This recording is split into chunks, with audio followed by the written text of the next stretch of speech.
सहायता अवश्य करूंगा। नहीं साधु बाबा, ये पात्र मुझे चाहिए। आपको इसे मुझे देना होगा, अन्यथा मैं आपकी हत्या कर दूंगा।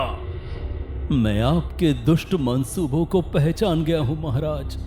आप मेरे दिव्य पात्र को प्राप्त करने के लिए खुद सबसे ज्यादा धनवान बनना चाहते हैं, इसीलिए आप पात्र को अपने साथ ले जाना चाहते हैं, परंतु मैं आपको ऐसा कदापि नहीं करने दूंगा। महाराज अब बहुत ज़्यादा गुस्सा हो जाते हैं। साधु बाबा उनकी गलत बात को मान नहीं रहे हैं। ये देखकर महाराज साधु की हत्या कर देते हैं। फिर महाराज उस दिव्य पात्र को उठाने जाते हैं, पर तभी उस पात्र से आग जलने लगती है। एक गांव के पुराने मंदिर में एक पंडित रोज पूजा अर्चना करता था। ईश्वर के दर्शन करने के लिए जो लोग आते थे, वो पंडित को जो भी धन और अनाज देते थे, उसमें वो गुजारा करता था। लेकिन वो उसे पर्याप्त नहीं था। अपने परिवार को पालने जितना धन पंडित नहीं कमा पाता था। एक दिन पंडित के घर पर उसकी पत्नी, अरे कितनी बार आपसे कहा है कि आप लोगों के लिए जो पूजा करते हैं उसके बदले उनसे धन मांग लिया कीजिए, पर आप मेरी बात सुनते ही नहीं है। मैंने भी तुमसे कहा है कि जो पूजा करवाता है उसे खुद समझकर धन देना चाहिए। एक पंडित को ऐसे धन मांगना शोभा नहीं देता है। अच्छा, फिर उस पंडित का परिवार भूखा रह जाए तो भी कोई फर्क नहीं पड़ता है ना। 2 दिनों से घर में अनाज खत्म हो गया है, बच्चे भूख से बिलख रहे हैं और आप हैं कि ईश्वर का नाम जपते बैठते हैं। मुझे तो लगता है कि अब आपको ये पूजा पाठ का काम छोड़कर कोई और काम ढूंढ लेना चाहिए जिसमें आपको ज्यादा धन प्राप्त हो। ये क्या कह रही हो भाग्यवान? मैं एक पंडित हूँ, पूजा पाठ करना ही मेरा धर्म है। मैं कोई और काम नहीं कर सकता।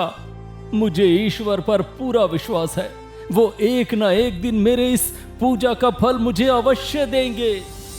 पंडित को ईश्वर से बहुत उम्मीदें थी।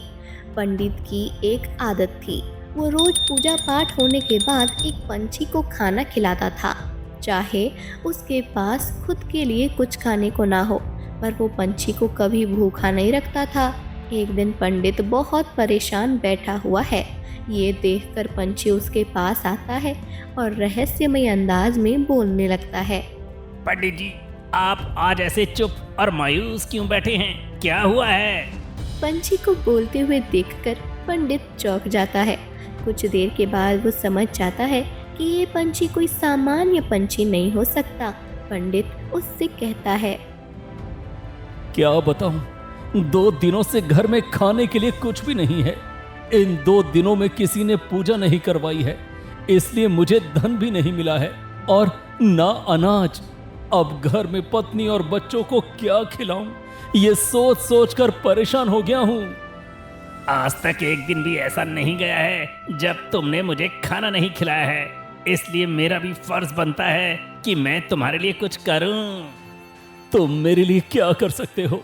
मुझे तो बस अपनी गरीबी खत्म करनी है। मैं नहीं चाहता कि मेरा परिवार कभी भूखा सोए। बस अगर तुम कुछ कर सकते हो तो ऐसा कुछ करो कि मेरे परिवार को रोज पेट भर भोजन मिल सके। ऐसा कोई उपाय मुझे बताओ। एक उपाय है, मंदिर के पीछे जो वन है, उस वन में एक साधु की बहुत पुरानी कुटिया है। उस कुटिया में एक दिव्य पात्र है। उस पात्र में जो भी वस्तु डाली जाए वो वस्तु दुगनी हो जाती है। ऐसा चमत्कारिक पात्र सच में हो सकता है? हाँ, साधु ने अपनी शक्तियों से बाकी साधु और गरीब लोगों के लिए उस पात्र का आविष्कार किया था, परंतु क्या? परंतु उस पात्र का रक्षण साधु की आत्मा करती है। यदि वो आत्मा तुम्हें वो पात्र नहीं देना चाहेगी तो तुम उस पात्र को प्राप्त नहीं कर पाओगे। ऐसा क्यों? उसके पीछे एक बहुत बड़ी कहानी है। फिर पंछी पंडित को उस साधु और दिव्य पात्र की कहानी बताना शुरू करता है। कई सालों पहले उस वन में एक साधु अपने कुटिया में अपनी तपस्या कर रहे थे। साधु जमीन पर बैठकर अपने हाथ जोड़कर आंखें बंद करके कुछ मंत्र बोल रहे थे। कुछ देर के बाद साधु का मंत्र पठन पूर्ण हो जाता है और वो अपनी आंखें खोलकर कहते हैं, हे ईश्वर, जिस दिव्य पात्र के लिए मैंने तपस्या की है वो अब पूर्ण हो गई है। मुझे विश्वास है कि आप मेरी तपस्या से संतुष्ट हो गए हैं और जो सिद्धि मुझे प्राप्त करनी है वो मुझे मिल जाएगी। ऐसा कहकर साधु अपने दोनों हाथ आगे करते हैं। तभी उनकी कुटिया में प्रकाश फैल जाता है। रंग बिरंगी किरणों के साथ साधु के हाथ में एक चमकता हुआ पात्र आ जाता है। साधु अपनी आंखें खोलते हैं और वो प्रकाश गायब हो जाता है। अपने हाथ में वो पात्र देखकर साधु बहुत खुश हो जाते हैं। आखिरकार मेरी तपस्या का फल मुझे मिल ही गया। अब मैं इस दिव्य पात्र से सबकी सहायता करूंगा। वन में कई बार ऋषि मुनियों और गरीब प्रवासियों को कई दिनों तक भूखा रहना पड़ता है, परंतु अब इस दिव्य पात्र की सहायता से उन्हें कभी भूखा नहीं रहना पड़ेगा। इस पात्र में मैं जो भी वस्तु डालूंगा वो दुगनी हो जाएगी। साधु एक मुट्ठी चावल उस पात्र में डालते हैं। उस पात्र में चावल पड़ते ही किरणें उत्पन्न हो जाती हैं और वो चावल दुगने हो जाते हैं। साधु ये देखकर बहुत प्रसन्न हो जाते हैं। साधु अब रोज वन में रहने वाले बाकी ऋषि और साधुओं के साथ गरीब लोगों को पेट भर खाना खिलाने लगते हैं। एक दिन उस राज्य के महाराज अपने कुछ सैनिकों के साथ शिकार करने के लिए वन में आए थे। उन सबको बहुत भूख लगी थी, इसलिए वो खाने की तलाश में साधु की कुटिया तक आकर पहुंचते हैं। सैनिकों, तुम सब यहीं रुको, मैं जाकर साधु बाबा से खाने के बारे में पूछता हूँ। महाराज कुटिया के अंदर आते हैं और प्रणाम साधु बाबा, मैं यहाँ इस वन में शिकार करने आया हूँ। सुबह से कुछ खाया नहीं है, इसलिए भूख लगी है। आपके पास अगर कुछ खाने का प्रबंध हो जाए तो बड़ी कृपा होगी। अवश्य महाराज, महाराज की सेवा करना तो हर किसी का धर्म होता है। आप बैठिए, मैं आपके लिए भोजन का प्रबंध करता हूँ। परंतु साधु बाबा, आपके पास ज्यादा भोजन होगा ऐसा लग नहीं रहा है, और मैं अकेला नहीं हूँ, मेरे साथ मेरे कुछ मंत्री और सैनिक भी हैं। ठीक है महाराज, सबके खाने का प्रबंध हो जाएगा। लगभग 30 लोग होंगे। इतने सारे लोगों का प्रबंध आप कैसे करेंगे? आप चिंता मत कीजिए महाराज, सब हो जाएगा। साधु महाराज को उनके सहकारियों के साथ बैठने को कहते हैं। महाराज विचार करने लगते हैं कि आखिरकार साधु बाबा इतने लोगों को भोजन कैसे देंगे, क्योंकि साधु बाबा की कुटिया में इतना अनाज नहीं था कि जिससे 30 लोगों का पेट भर सके। साधु बाबा अंदर रसोई में मुट्ठी 2 मुट्ठी अनाज अपने दिव्य पात्र में डालते हैं। वो अनाज दुगना होकर उन्हें मिलता है। ऐसा ही करके साधु बाबा उन सब लोगों के लिए अनाज एकत्रित करते हैं और सबके लिए भोजन बनाते हैं। कुछ देर में वो सबको भोजन परोसते हैं और साधु बाबा, आपका बहुत बहुत आभार। आज आपके कारण हम सबके पेट भरे हैं। मुझे नहीं पता था कि आपके पास इस छोटी सी कुटिया में इतना सारा अनाज हो सकता है। महाराज साधु बाबा का आशीर्वाद लेकर चले जाते हैं। राजमहल में आने के बाद भी महाराज के मन से साधु बाबा का विचार जा ही नहीं रहा था। महाराज को विचार करते हुए देख मंत्री ने कहा, क्या हुआ महाराज, जब से हम वन से आए हैं तब से आप कुछ विचार कर रहे हैं? मैं उस साधु के बारे में विचार कर रहा हूँ। मैंने उस साधु की कुटिया को अच्छी तरह से देखा था। उनकी कुटिया में पर्याप्त अनाज नहीं था, फिर भी उन्होंने हम सब के लिए भोजन कैसे परोसा? उनके पास अचानक इतना अनाज कहाँ से आया होगा? हाँ महाराज, जहाँ तक मैंने सुना है साधु लोग कभी अनाज और किसी वस्तु का अधिक संचय करके नहीं रखते हैं। ये अवश्य साधु बाबा का कोई चमत्कार होगा। यही तो पता करना है कि वो क्या था। आप एक काम कीजिए, साधु बाबा की कुटिया के आसपास हमारे को सैनिक नजर रखने के लिए भेज दीजिए। सैनिकों से कहना कि वो छुपकर साधु बाबा की कुटिया पर ध्यान रखें। कुछ ना कुछ जानकारी तो मिल ही जाएगी। मंत्री महाराज का आदेश लेकर सैनिकों को सब समझा देते हैं। कुछ सैनिक साधु के कुटिया के बाहर रुककर नजर रखने लगते हैं। तब एक सैनिक को पता चलता है कि साधु के पास एक दिव्य पात्र है जिसमें कुछ भी डालने से वो दुगना हो जाते हैं। सैनिक आकर मंत्री को ये बात बताता है। महाराज, जानकारी मिल गई है कि साधु बाबा कौन सा चमत्कार करते हैं। अच्छा, क्या रहस्य है साधु बाबा का? महाराज, साधु बाबा के पास एक चमत्कारी और दिव्य पात्र है। साधु बाबा उस पात्र में जो रखते हैं वो दुगना होकर बाहर आता है। अच्छा, अगर ये पात्र हमें मिल जाए तो कितना अच्छा होगा। उस पात्र में धन और स्वर्ण डालकर मैं बहुत ज्यादा धन प्राप्त कर सकता हूँ। वो दिव्य पात्र प्राप्त करके मैं सभी राजाओं से अधिक ज्यादा संपन्न और समृद्ध बन जाऊंगा।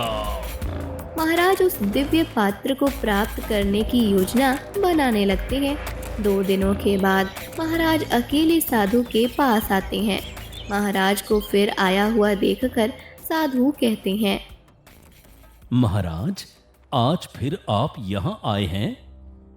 हाँ साधु बाबा, मेरा आज आपके पास एक काम है।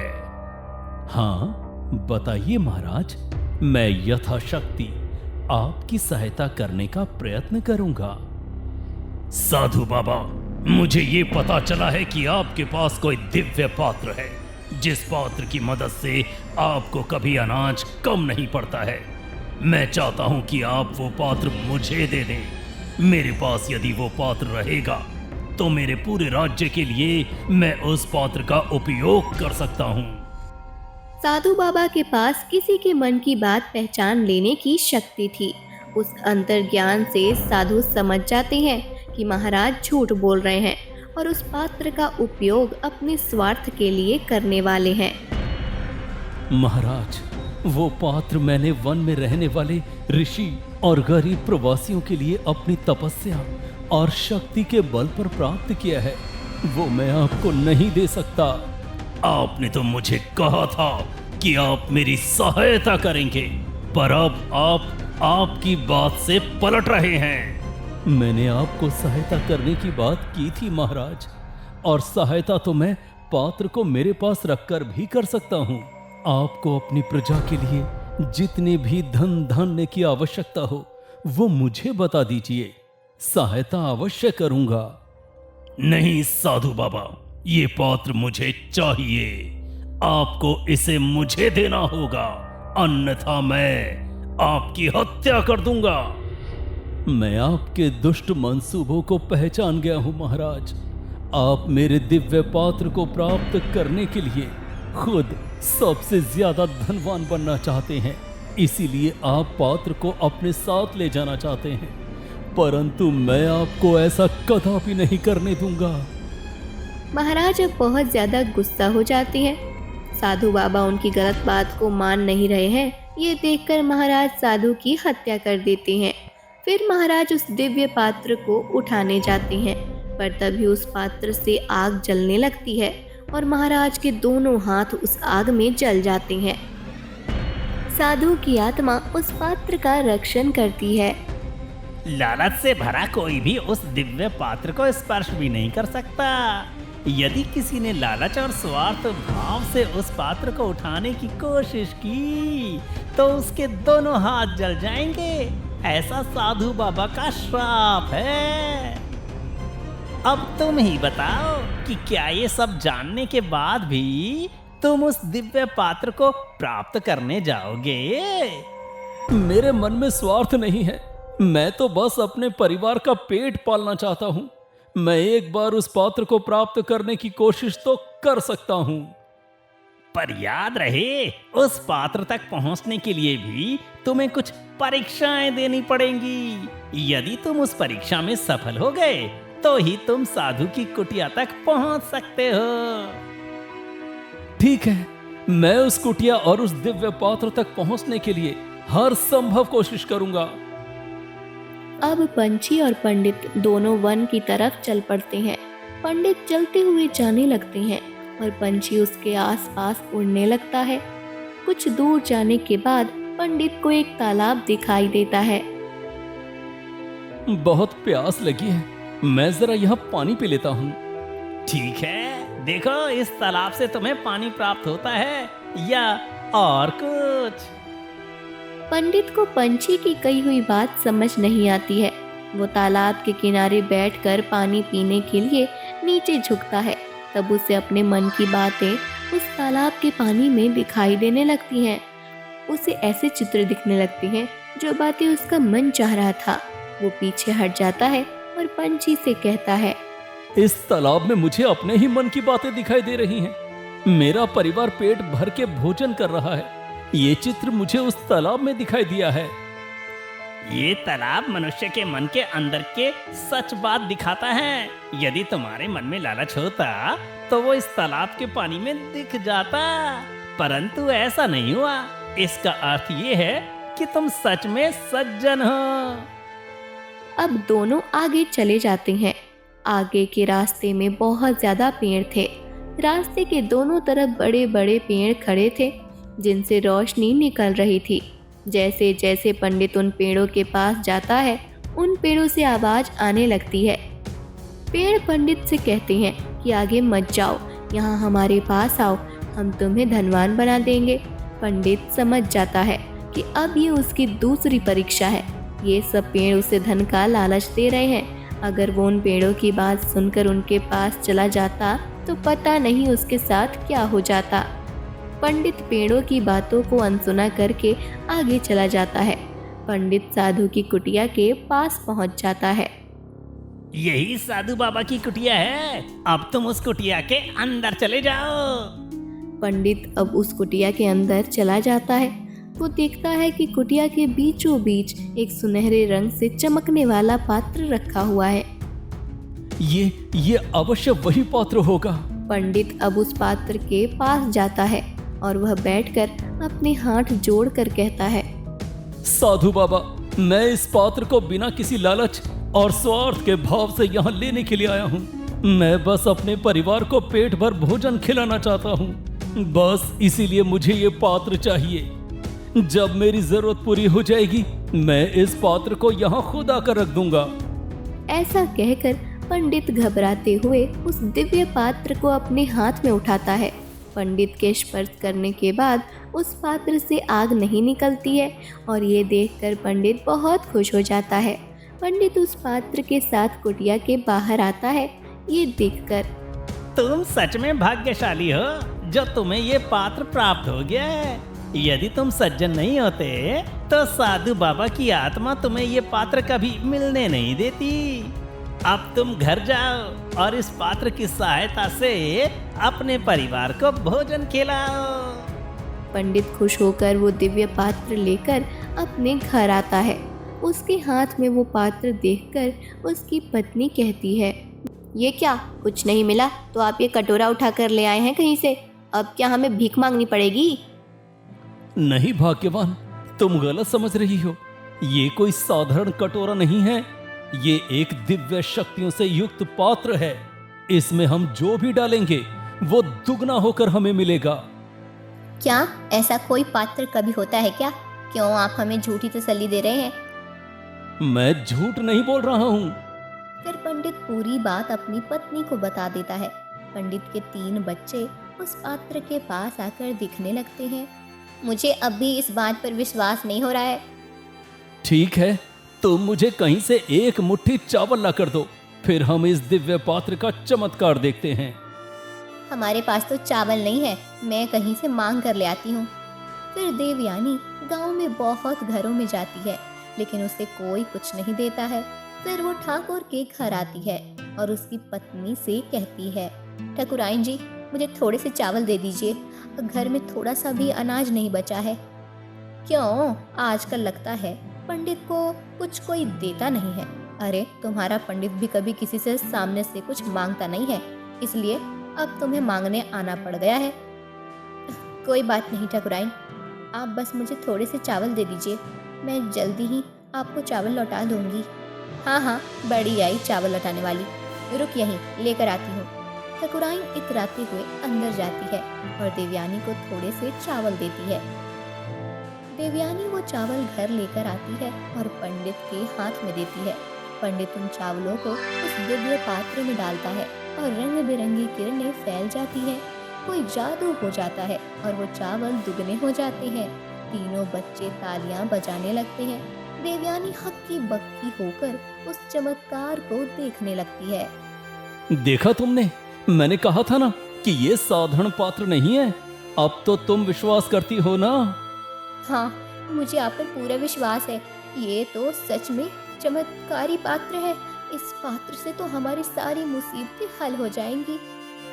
हाँ, पर हम हमारी जितनी जरूरत है उतना ही इस पात्र का उपयोग करेंगे। लालच को मन में आने मत देना। जब हमारी जरूरतें पूरी हो जाएंगी, मैं इस पात्र को फिर वहीं रख कर आऊंगा जहां से मैंने इसे प्राप्त किया है। एक दिन पंडित को मंदिर में एक आदमी पूजा करवाने के 2 सिक्के देता है। पंडित उन सिक्कों को दिव्य पात्र में जैसे ही डालते हैं, वो सिक्के 4 बन जाते हैं। ऐसे ही 4 के 8 और 8 के 16 सिक्के बन जाते हैं। अगले कुछ दिनों देवयानी मिलकर उनकी जरूरत अनुसार अनाज और धन को एकत्रित कर लेते हैं। अपने टूटे हुए घर की मरम्मत कर लेते हैं। ठाकुर ये सब देख लेता है। फिर एक दिन, देवयानी, अब हमारे पास पर्याप्त धन और अनाज एकत्रित हो गया है। अब मैं इस पात्र को साधु बाबा की कुटिया में रख कर आता हूँ। फिर कोई हमारे जैसा गरीब जिसके मन में कोई लालच ना हो, वो इसका उपयोग कर सकता है। हाँ, आप ठीक कह रहे हैं। पंडित उस पात्र को लेकर वन की तरफ जाने लगता है।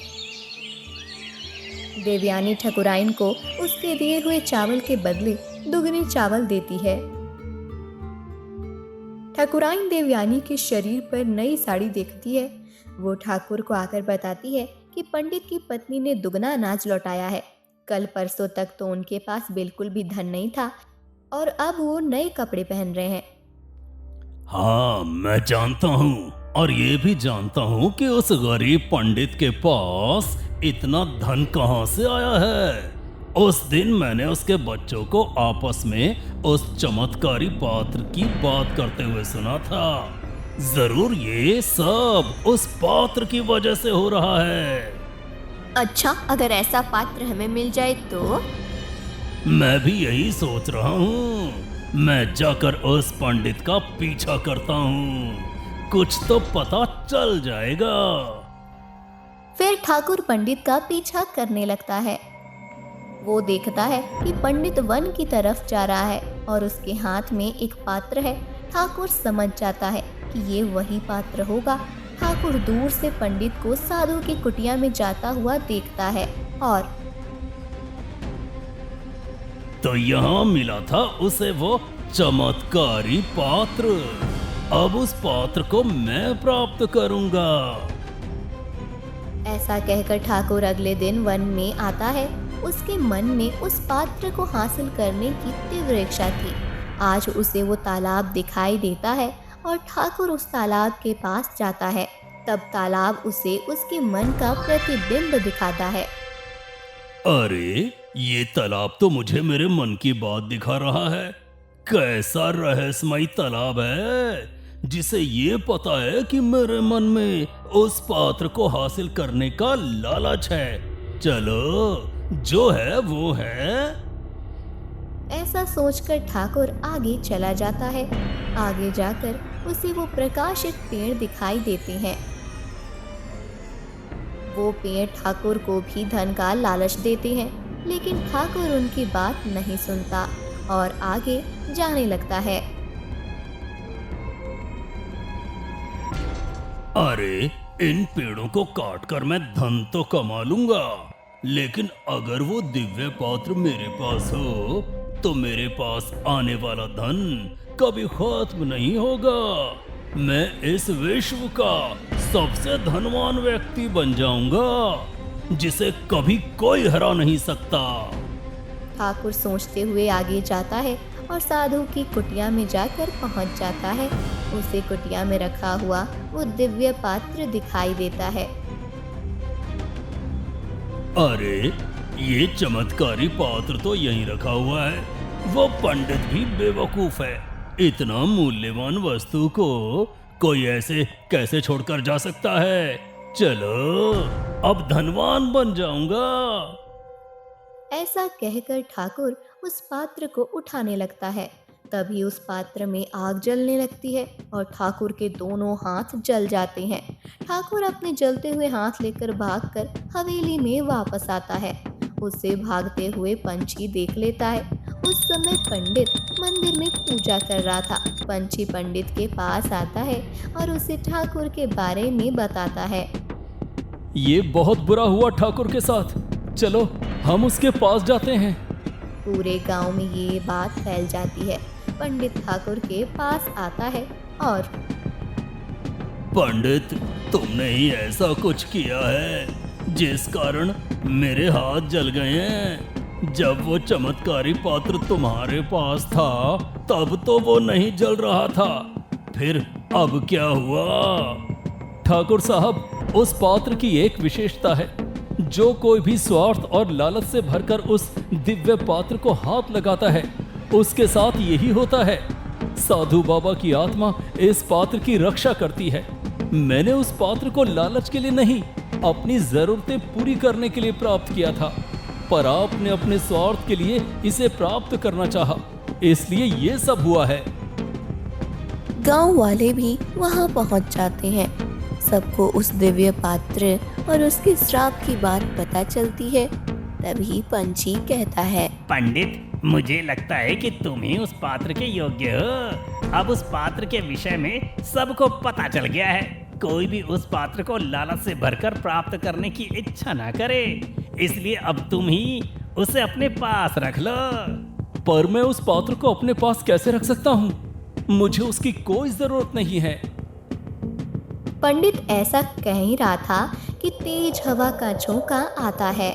आसमान में तेज बिजली कड़कती है और साधु बाबा की आत्मा उस दिव्य पात्र के हाथ में लेकर प्रकट हो जाती है। साधु की आत्मा पंडित जी के पास आकर कहती है, पुत्र, इस दिव्य पात्र के अधिकारी तुम ही हो। तुम ही इसका रक्षण कर सकते हो।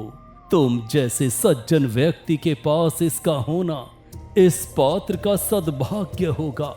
इसे तुम अपने साथ रख लो।